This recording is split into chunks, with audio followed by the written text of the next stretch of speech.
আমি মুগ ডাল দিয়ে সাবুর খিচুড়ি বানালাম। আমার রেসিপিটা দেখবেন, দেখে কীরকম হয়েছে কমেন্টে জানাবেন। ঝর্ণার রান্নাঘরে স্বাগতম। আজকে আমি বানাবো সাবুর খিচুড়ি। করে ধুয়ে নেব।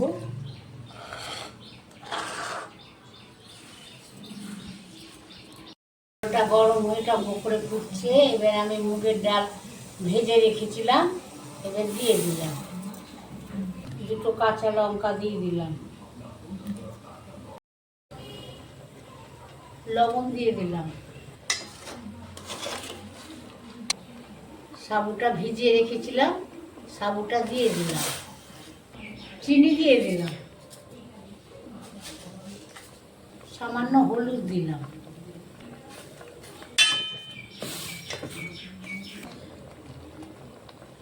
কিশমিশ দিয়ে দিলাম, এটা কাঠবাদাম দিয়ে দিলাম, চীনা বাদাম ভেজে দিয়ে দিলাম।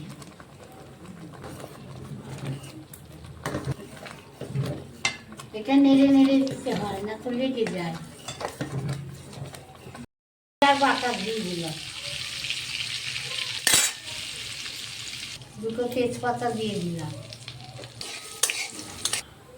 দুটো শুকনো লঙ্কা দিলাম, জিরা ফোড়ন দিলাম, ভেজে দিয়ে দিলাম, গরম মশলা দিয়ে দিলাম, সামান্য একটু হিং দিয়ে দিলাম। খিচুড়িটা হয়ে গেল, আমি নামিয়ে নিলাম। চ্যানেলটাকে শেয়ার, কমেন্ট, সাবস্ক্রাইব করে দেবেন।